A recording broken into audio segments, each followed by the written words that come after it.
تو اس کے باوجود ہم کوشش کریں گے کہ مذاکرات کا عمل سیبوٹاج نہ ہو. لیکن ہیونگ سیڈ دیٹ وہ کہتے ہیں کہ تو پھر جو سول نافرمانی کی جو ہماری کال ہے اس کو بھی حکومت بھی برداشت کرے. باقی انہوں نے کہا کہ جوڈیشل سسٹم ہے, اسی کے تحت سب سزائیں ختم ہوں گی یا جو بھی باہر آئیں گے. مرزا سولنگی صاحب, اب یہ should we consider this statement of Sheikh Waqas Akram as a non-starter for the situation as we go in? دیکھیں, ان مذاکرات کے حوالے سے ایک جو اہم بات ہے وہ خود پی ٹی آئی کی آمادگی ہے مذاکرات پر. آپ کو یاد ہوگا کہ جب سے خان صاحب گرفتار ہوئے ہیں, جو مستقل بیانیہ تھا پی ٹی آئی کا وہ یہ تھا کہ یہ تو چور ڈاکو لٹیرے ہیں, اور فروری کے انتخابات کے بعد ان کا موقف یہ تھا کہ یہ فارم 47 کی پیداوار ہیں, ان کے ساتھ تو ہم نے بات نہیں کرنی ہے, ہم نے بات کرنی ہے جن کے پاس اختیار ہے, اور وہ براہ راست کہتے رہے کہ ہم بات کریں گے تو اسٹیبلشمنٹ سے کریں گے. اب اس سے نیچے اتر کے آئے ہیں, یہ بالکل کیٹو کی چوٹی سے اتر کے مرگلا کی پہاڑی تک تو آئے ہیں. یہ بات بھی حکومت سے کہیں گے, اور اگر آج کے اخبارات دیکھے ہیں آپ نے تو ان کی شہ سرخی یہ تھی کہ جی ہم نے اسٹیبلشمنٹ سے نہیں, ہم نے بس صرف حکومت سے بات کرنی ہے. تو یہ ایک تبدیلی تو ہے, لیکن جو ابھی تک جو مذاکرات کے دور ہوئے ہیں, اگر اس کی جو پروگریس ہے اس پر دیکھیں تو کوئی خاص تبدیلی نہیں آئی, باوجود اس بات کے کہ اب وہ 26ویں آئینی ترمیم کو منسوخ کرنے اور 8 فروری کے انتخابات کو کالعدم قرار دینے اور جو تعیناتیاں ہوئی ہیں عدلیہ میں اس کی تنسیخ کا مطالبہ نہیں کر رہے. لیکن اس کے باوجود وہ چاہتے کیا ہیں, وہ کاغذ پر لانے سے انکاری ہیں. جو پچھلی جو پہلے مذاکرات کا دور ہوا اس میں بھی پریس ریلیز میں یہ بات لکھی تھی کہ جی وہ اپنے تحریری مطالبات پیش کریں گے, دوسرے میں بھی یہ ہوا جو پریس ریلیز کی گئی, لیکن ابھی تک وہ اس سے انکاری ہیں. جو شیخ صاحب نے جو بات کی اس میں بھی یہ کہ جی ہم کیوں تحریری جو ہے وہ مطالبات پیش کریں. تو یہ یہاں تک کہ جو پچھلا اجلاس ہوا اس میں جب ان سے کہا گیا کہ جی اگلا دور کس تاریخ کو کرے, تو انہوں نے کہا نہیں ابھی ہم نہیں کرتے, ابھی جب ہم خان صاحب سے بات کریں گے تو اس کے بعد طے کریں گے. تو ایک طرح سے کوئی خاص پروگریس نہیں ہے. میرا خیال یہ ہے کہ پرسوں جب 190 ملین پاؤنڈ کیس کا جو فیصلہ آئے گا اس کے بعد یہ کوئی تاریخ دیں گے, اگر دینی ہوگی. تو بنیادی طور پر کوئی خاص پروگریس اس پر ہے نہیں. یہ کہنا کہ جی وہ جو عدالتیں ہیں ان سے اگر سزا بھی ہو جائے تو ہم جو ہے وہ جو فرما رہے ہیں کہ ہم جو مذاکرات جاری رکھیں گے, ترسیلات زر جو ہے اس کو منسوخ کرنے پر آپ زور نہ دیں. اب عدالتوں کے فیصلے اور ترسیلات زر یہ دو مختلف طرح کی چیزیں ہیں. عدالتوں نے اپنے طور پر فیصلے دینے ہیں, یہ خود بھی کہہ چکے ہیں کہ جی ہم تو عدالتوں کے سے ہی ریلیف لیں گے.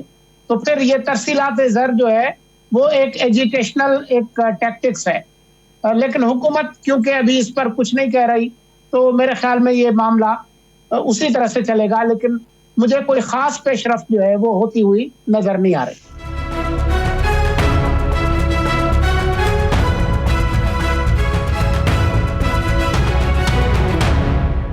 عامر ضیاء صاحب, چارٹر آف ڈیمانڈ ریٹن میں نہیں دے رہے ہیں, زبانی بات کر رہے ہیں کہ جی ہماری یہ ڈیمانڈز ہیں. ایک کہ جی ایک تو 2 جوڈیشل کمیشن بنا دیے جائیں 9 مئی اور 26 نومبر کے حوالے سے, سیاسی قیدیوں کو رہا کیا جائے, لیکن ریٹن میں نہیں آ رہے. تو آپ کو کیا لگتا ہے کہ یہ تحریک انصاف, جس طرح ابھی مرزا سولنگی صاحب نے فرمایا کہ یہ کہہ تو رہے ہیں کہ سزا اگر ہو بھی جاتی ہے یا جو بھی فیصلہ آتا ہے ہم مذاکرات کے عمل کو سیبوٹاج نہیں ہونے دیں گے، لیکن آپ کو کیا لگتا ہے کہ یہ واقعی اسی قسم کا کوئی ویٹ ہے؟ کیونکہ جو بیک چینل ٹاکس تھی وہ اب کہہ رہے ہیں کہ اب وہ ختم ہو گئی ہیں۔ بات یہ کہ ہمیں پہلے سمجھنا ہوگا کہ کس پس منظر میں جو ہیں یہ مذاکرات ہو رہے ہیں۔ یہ مرتضیٰ صاحب نے بالکل درست کہا کہ پی ٹی آئی جو ہے اپنا جو بھی اس کی ایک گفتگو جس طرح سے وہ کر رہے تھے، ریٹرکس جو تھی اس سے وہ نیچے آئی ہے۔ تو نہ صرف پی ٹی آئی نیچے آئی ہے، میرا کہنا ہے کہ حکومت بھی جو ہے وہ نیچے آئی ہے۔ دونوں فریق جو ہے وہ اپنی اپنی جو ان کی پوزیشنز تھی اس سے وہ 2-2 4-4 قدم پیچھے ہٹے ہیں۔ پی ٹی آئی کے حوالے سے تو مرتضیٰ ہمارے جو سینئر ہیں انہوں نے بات کر لی ہے۔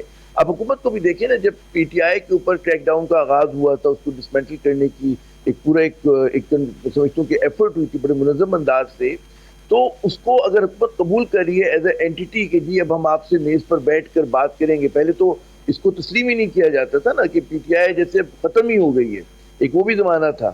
تو پھر وہ ظاہر ہے کہ فروری کے الیکشن ہوئے، اس کے بعد پھر پورا ایک لڑائی جھگڑا ہوا، تو پی ٹی آئی کم از کم اس نہج پر آ گئی ہے کہ جی اس کو ایک لیجیٹمیٹ پولیٹیکل فورس سے تسلیم کیا جا رہا ہے اور اس کے سامنے آمنے سامنے بیٹھ کر حکومت اس سے گفتگو کر رہی ہے۔ تو یہ میں سمجھتا ہوں کہ پی ٹی آئی نے اپنے آپ کو بالکل، اس کو تو ایک باکس میں بند کر دیا گیا تھا کہ جی وہاں سے اس کے نکلنے کی کوئی صورت نظر نہیں آ رہی تھی۔ ظاہر ہے کہ انہوں نے کوئی معمولی قیمت پہ نہیں کیا، یہ جو جہاں تک وہ پہنچے اس نے بڑی بھاری قیمت ادا کی ہے۔ ان کی جو پوری فرنٹ لائن لیڈرشپ ہے وہ جیل میں ہے، اس کے لیے ان کو کئی جو ہے مظاہرے کرنے پڑے، لانگ مارچ کرنی پڑی، اس کی اپنی ہیومن کاسٹ۔ تو ایک بڑی انہوں نے سمجھے کہ جبر سہ کر، مشکل سہ کر، قربانی دے کر جو اس نہج تک پہنچے ہیں۔ تو دونوں میں سمجھتا ہوں کہ فریق جو ہے، پھر ایک اور ہمیں سمجھنا چاہیے کہ پی ٹی آئی نے بھی اپنا جو اس نے آخری 24 نومبر کی کال دی تھی، اس کے بعد انہوں نے کر کے دیکھا کہ جی ریاست کا جو ایک رد عمل تھا، بڑا سخت رد عمل آیا تھا اور وہ ایگزاسٹ کر چکے تھے کہ جی ہم نے جو کرنا تھا کر دیا۔ پی ٹی آئی ہمیشہ یہ سمجھتی رہی کہ کوئی بہت ہی بڑا ایکٹ آف بریوری کرے گی، کوئی بڑا ایک گرینڈ اور جلسہ جلوس کرے گی تو حکومت گر پڑے گی، سیاسی تحریکیں اس طرح نہیں چلتی۔ تو یہاں پہ انہوں نے کر کے دیکھی۔ اسی طرح حکومت کی بھی مجبوری ہے کہ حکومت کو اگر چلانا ہے، ان کو سسٹم کو مستحکم کرنا ہے، تو انہیں اپنی پالیٹکس میں پاکستان کی اعتدال لانا ہوگا، نارمیلٹی لانی ہوگی۔ عامر، آپ نے حکومت کی بات کی، وہاں پہ عرفان صدیقی صاحب نے بھی ایک سٹیٹمنٹ ان کی سامنے آئی کہ جو پچھلے 12 دنوں میں 9 مطلب جو 2 مذاکرات ہوئے ہیں، وہ کہتے ہیں کہ 1 انچ پیش رفت نہیں ہوئی۔ اگلے روز میں سن رہا تھا ایاز صادق صاحب نے بھی کہا کہ جناب بڑے اچھے ماحول میں گفتگو ہوئی اور دونوں نے کہا کہ جی ملک کی معیشت کے لیے بات کرنی چاہیے، ملک میں سیکیورٹی کے جو مسائل ہیں ان کے اوپر۔ تو بات یہ ہے کہ جو اپنے وہ کور ایشوز ہیں وہ ایک تو ریٹن میں دے نہیں رہے، اور دوسرا اسی وجہ سے عرفان صدیقی صاحب کہہ رہے ہیں کہ جناب وہ 1 انچ آگے نہیں بڑھے ابھی تک۔ میں آ رہا ہوں اس کے اوپر، میں اس کے اوپر بھی وہی اسی طرف آ رہا تھا۔ میں بات ہی دیکھیں، جتنی بڑی خلیج ہے حکومت اور حزب اختلاف کے درمیان، 2 مذاکرات کی راؤنڈ ہوں گے اور آپ سمجھیں گے کہ حکومت ایک دم کنسیڈ کر دے گی، تو ایسا نہیں ہوگا۔ یا پی ٹی آئی جو ایک دم اچھا بچہ بن جائے گی، تو ایسا بھی نہیں ہوگا۔ یہ چیزیں جو ہوتی ہیں اس کی انڈیکیشنز ہوتی ہیں کہ مذاکرات کی سمت جو ہے کس جانب جا رہی ہے۔ آپ سوچیں کہ مذاکرات کے دوسرے راؤنڈ سے چند گھنٹے پہلے اگر فوجی عدالتوں سے سزا یافتہ 19 قیدی چھوڑنے کا اعلان ہوتا ہے، پھر اسی دن چھوٹ بھی جاتے ہیں بہت سارے، اور یہ بھی ہوتا ہے کہ جی 47 مزید کو جو ہے ریویو میں ڈالا جائے گا، انڈیکیشن ہے کہ مثبت جو ہے کہتے ہیں نا کہ حالات جو ہے وہ پیدا کیے جا رہے ہیں مذاکرات کے لیے۔ ٹھیک ہے، یہ چھوٹی چھوٹی انڈیکیشن ہوتا ہے۔ آپ یہ سمجھے کہ جی 1 راؤنڈ ہوگا، اگلے دن عمران خان باہر آ جائیں گے، میں نہیں سمجھتا ایسا ہوگا، لیکن یہ بالکل ہو سکتا ہے کہ مزید مقدمات قائم نہ ہوں، اور جو ایک سمجھے کہ جعلی مقدمات ہیں اس کو چیلنج نہ کیا جائے حکومت کی طرف سے، اگر فیصلہ آ جائے۔ جو 188 مقدمات ہیں اس میں سے کچھ ہی جو ہوں گے، میں سمجھتا ہوں کہ جو لیجیٹمیٹ قسم کے مقدمات بن سکتے ہیں وہ بھی عدالتیں فیصلہ کریں گی۔ تو ہم نے دیکھا جی عمران خان پہ 188 مقدمات۔ اچھا، تو اسی طرح میں سمجھتا ہوں کہ جیسے یاسمین راشد صاحبہ ہوئی پہلے مرحلے کے اوپر، یا پنجاب کی ان کی دیگر لیڈرشپ ہوئی جو ضعیف بھی ہیں، بزرگ بھی ہیں، شاہ محمود ہو گئے، آپ یہ دیکھیے گا کہ ان کے نکلنے کا کوئی راہ سبب بن سکتی ہے۔ مگر پھر میں کہوں گا کہ ہم کوئی 2020 میچ نہیں کھیل رہے، ڈرامیٹک انداز سے چیزیں نہیں ہوں گی۔ ہمیں عادت پڑی ہوئی ہے کہ جی ہم میڈیا پہ بیٹھیں گے، صبح ایک دم مذاکرات ہوئے اور 3 گھنٹے کی کوئی فلم کی طرح اس کے بعد نتیجہ آ جائے گا اور محبت کی کہانی جو ہے کامیاب ہوگی، تو ایسا نہیں ہوتا سیاست کے اندر۔ ظاہر ہے کہ اچھا ایک اور میں نے کہا کہ مجبوری دونوں کی، حکومت بھی چاہے گی کہ حالات نارمل ہوں، پی ٹی آئی بھی چاہ رہی ہے، لیکن ان نیگوسیشن پہ دونوں کی خواہش ہوگی کہ اپنے اپنے انداز سے جتنا زیادہ لیوریج حاصل کر سکے۔ وہ ظاہر ہے کہ ان کے اپنے اوپر ہوگا کہ کون زیادہ انداز میں جو ہے مذاکرات کرے گا۔ لیکن سمت طے ہو گئی اور ایک دم جو لوگ کہہ رہے ہیں کہ کچھ نہیں ہوا تو ایک دم کچھ ہونے کی توقع بھی نہیں ہے جو سیاسی. لیکن عرفان صدیقی صاحب ایک اہم رکن ہے کمیٹی کے, سینئر موسٹ رکن, لیڈ تو خیر ڈپٹی پرائم منسٹر کر رہے ہیں.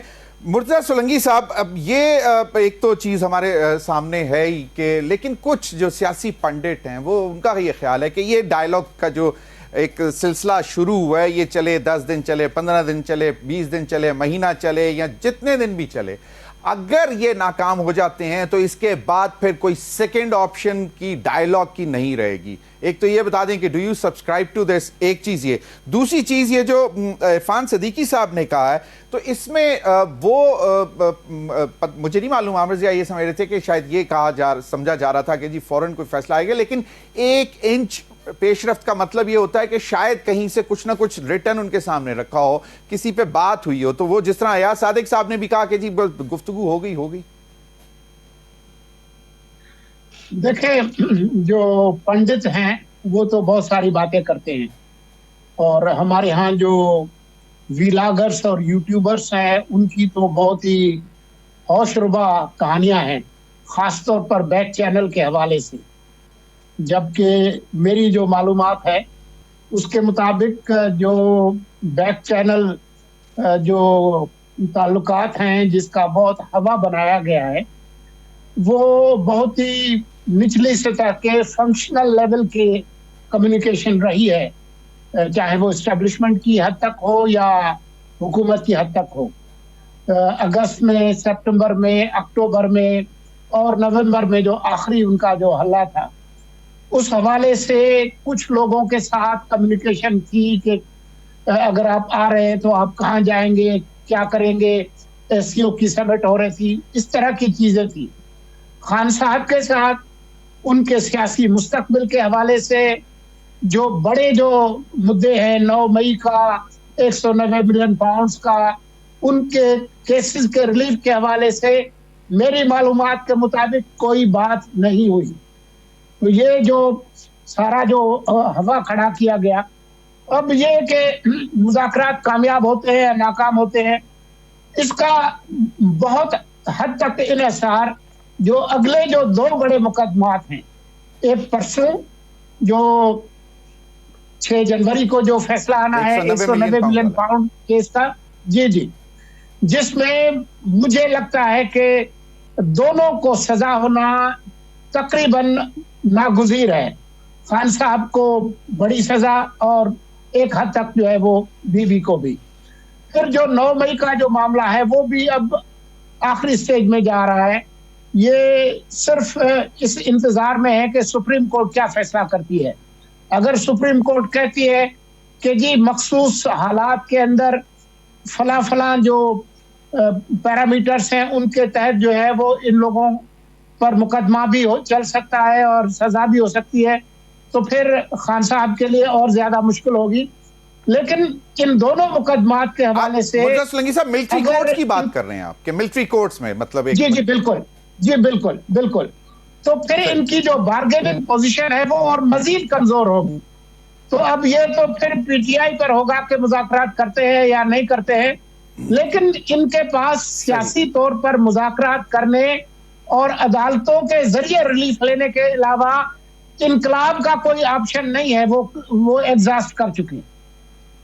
صحیح بالکل. ایک چھوٹی سی بریک لیں گے, بریک کے بعد حاضر ہوں گے تو اس پر مزید گفتگو کریں گے کہ کیا دونوں اسی قسم کے سخت سٹانس رکھیں گے, کیونکہ شیخ وقاص اکرم نے جہاں میٹھی بات کی وہاں سخت بات بھی کی ہے, تو کیا وہ اس کو دھمکی سمجھا جائے. بریک کے بعد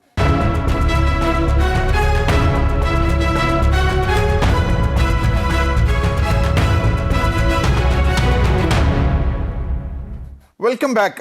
عامر ضیاء, یہ ڈائیلاگ سے بھی ذرا اس کو ریلیٹ کریے گا کہ میاں نواز شریف صاحب کی طرف سے بڑی کچھ وہ خاموشی ہے. اگلے روز ڈان میں ذوالقرنین طاہر کی خبر تھی کہ وہ بھی 2024 کے بعد 2025 میں بھی خاموشی ذرا جاری رکھیں گے until and unless unexpected کوئی چیز نہ ہو جائے, اور جس کو انہوں نے کہا کہ وہ یہ ہو سکتی ہے عمران خان کی رہائی. تو یہ دونوں چیزوں کو ذرا ریلیٹ کریں کہ جو بھی ہے مشاورتی عمل یا مذاکراتی عمل, اس میں یقیناً بڑے میاں صاحب کی بھی کنسنٹ ہوگی. یقیناً ان کا مشورہ ہوگا، اپنی پارٹی کو مشورہ ہوگا، لیکن ایک بات سمجھیں کہ جو بھی مذاکرات ہو رہے ہیں نا، اس کی اجازت یا اس کا اصل جو نوڈ ملی ہوگی جہاں پہ ان کو، وہ ہوگی اسٹیبلشمنٹ سے. یہ اسٹیبلشمنٹ سے بالا نہیں ہو رہی ہے یہ چیز. جو بھی ہوگا ان کی مرضی سے، ان کی منشا سے ہوگا. اور جب بھی مذاکرات کا آغاز ہوتا ہے ہمیشہ دونوں فریق اپنی میکسیملسٹ پوزیشن لیتے ہیں. وہ یہ نہیں ہوتا کہ آتے ہی ایک دم جو ہے شیر و شکر ہو جائیں گے، ایسا امکان نہیں ہے. اور ظاہر ہے کہ یہی پی ٹی آئی کہا کرتی تھی نا کہ بھئی بے اختیار حکومت ہے، اور جب آپ بے اختیار حکومت، اور ظاہر ہے لیکن اگر آپ یہ سمجھیں کہ بے اختیار حکومت ہے تو آپ جو ہیں کہتے ہیں نا بلا واسطہ مذاکرات کر رہے ہیں اسٹیبلشمنٹ کے ساتھ، بقول ان کے، یہ ان کا دعویٰ ہے. اور ظاہر ہے کہ اسٹیبلشمنٹ کا اسٹیج میں سمجھتا یہ نہیں ہوگا کہ اس سے نہیں ہوگی. اچھا ایک اور بات بھی، یہ توقع نہیں کرنی چاہیے تھی کہ ایک طرف یونیفارم میں لوگ بیٹھیں گے اور ایک طرف پی ٹی آئی بیٹھ کے مذاکرات کرے گی. جو بھی اسٹیبلشمنٹ کو کرنی ہوگی کسی ذریعے سے ہی کرے گی، اور ظاہر ہے گورنمنٹ جو ہے وہ ذریعہ ہے کہ جس سے بات کی جائے. میں پھر اس بات پہ زور دوں گا کہ اس وقت ریاست کی ضرورت ہے یہ کہ پاکستان کی سیاسی حدت میں کمی لائی جائے، کیونکہ اگر خدا نخواستہ یہ مذاکرات جو ہیں ناکام ہوتے ہیں ضمیر صاحب، تو اس کا کیا نتیجہ نکلے گا؟ اس کا نتیجہ میں یہ نہیں کہہ رہا کوئی ایک دم کوئی بہت بڑا ایک دم ابال آ جائے گا، لیکن ایک سیاسی بے چینی جو ہوگی وہ جاری رہے گی. اور وہ جو ہے ایک آپ کا ڈائسپورا ہے وہ ناراض ہے، پاکستانی ڈائسپورا وہ آپ کے خلاف کام کر رہا ہے. پاکستان کے پڑھے لکھے بہت سارے لوگ جو ہیں وہ بہت مایوس ہیں، وہ بہت زیادہ نالا ہیں. تو ایک ٹیڑھا پن رہے گا آپ کی سیاست میں. تو آپ کو نارملٹی کے لیے کہیں نہ کہیں پہ ایک آپ کو انڈرسٹینڈنگ چاہیے. اچھا اب ظاہر ہے کہ مذاکرات کے اوپر یہ لوگ کوئی نہ کوئی پیچھے سے یقین دہانی ہوگی کہ پی ٹی آئی نے کنسیڈ کیا ہے اور آ کر بیٹھ گئی ان سے بات کرنے کے لیے. صحیح. اب مذاکرات اس میں کون سا فریق زیادہ گراؤنڈ گین کرتا ہے یہ ان کی ٹیکٹکس پر ہوگا کہ مذاکرات کس طرح سے کیا جاتا ہے. صحیح. بہت ہی مطلب ہے ایکٹ ہوگا، دونوں طرف جہاں دیدہ اچھے لوگ گفتگو کرنے والے موجود ہیں، پی ایم ایل این کے بھی تو دلچسپ کھیل ہوگا. اس کو آپ اس طرح سے دیکھیں، لیکن زیرو سم گیم نہیں ہو. میں نہیں سمجھتا کہ جو صحیح اس کو ہمیں سے لینا چاہیے، اور اس کو یہ نہیں لینا چاہیے کہ حکومت کی ناکامی ہو گئی یا پی ٹی آئی کی ناکامی. بات یہ کہ اگر ناکام ہوتے زمین تو ہمارا ملک جو ہے ناکام. مسئلہ تو پاکستان کا ہے. ایگزیکٹلی، عمران خان سے بڑا بالکل صحیح فرمایا. میں بالکل آپ صحیح فرمایا. مرزا سولنگی صاحب، ایک سٹیٹمنٹ ہمارے سامنے آئی کہ بانی چیئرمین پی ٹی آئی، انہوں نے کہا جب ان سے ملنے گئے کہ بھئی آپ لوگ اپولوجیٹک کیوں ہو، آپ ضرورت جو ہے وہ ان کی ہے آپ سے مذاکرات کرنے کی، تو آپ اتنے اپولوجیٹک کیوں ہو، اگریسو سٹانس رکھو. ایک چیز وہ بھی آئی. پھر انہی کی طرف سے یہ آیا کہ مجھے بالواسطہ جو ہے باقاعدہ کہا گیا کہ آپ کو بنی گالا شفٹ کر دیتے ہیں، جس کی پھر تردید بھی آ گئی کہ جی ایسی کوئی پیشکش نہیں تھی. اب وہ جو ان کے شیر افضل مروت صاحب ہیں وہ کہتے ہیں کہ نہیں بنی گالا نہیں، ان کو تو کے پی ہاؤس، گورنر کے پی ہاؤس، یہاں سی ایم کا جو ہاؤس ہے اس میں نتھیا گلی میں شفٹ کرنے کی بات ہو رہی ہے. تو یہ جو ہے عجیب قسم کے متضاد بیانات بھی آ رہے ہیں. دوسرا ایک اگریسو سٹانس بھی ہے. دیکھیں خان صاحب جو ہے ان کو داد دینی پڑے گی کہ ان کے اندر یہ صلاحیت موجود ہے کہ وہ بیک وقت گلا بھی پکڑ سکتے ہیں اور پاؤں بھی پکڑ سکتے ہیں، اور وہ دونوں کام بیک وقت کر رہے ہیں. ان کی جو مذاکراتی کمیٹی ہے وہ پاؤں پکڑنے کا کام کر رہی ہے. جو ان کے بیانات ہیں، جس طریقے سے گڈی جو ہے وہ شیر و شکر جو ہے وہ اچھے ماحول میں گفتگو ہوتی ہے. لیکن خان صاحب کا جو ٹویٹر اور ان کی جو ٹرول بریگیڈ ہے، خاص طور پر جو ملک سے باہر ہے، صرف ترسیلات زر روکنے کی مہم نہیں چل رہی، بلکہ جو ٹرول بریگیڈ ہے وہ بھی فلی آپریشنل ہے. تو ان کو داد تو دینی پڑے گی. لیکن یہ جو باتیں ہیں کہ جی وہ بنی گالا تو نتھیا گلی تو فلاں، یہ ایک طرح سے اپنے آپ کو خوش کرتے ہیں. اس طرح کا کوئی بات ہے نہیں. جہاں تک حکومت کے بااختیار ہونے کا تعلق ہے تو یہ جیسے خان صاحب کے زمانے میں ایک صفحے کی حکومت تھی، آج بھی ایک صفحے کی حکومت ہے. اور اس میں کسی کو شک نہیں ہونا چاہیے کہ جو موجودہ حکومت ہے وہ اس مذاکراتی عمل کے حوالے سے انہوں نے مکمل طور پر اعتماد میں لیا ہوگا اسٹیبلشمنٹ کو. لیکن اسٹیبلشمنٹ کا موقف بہت شروع سے واضح رہا ہے کہ ہم نے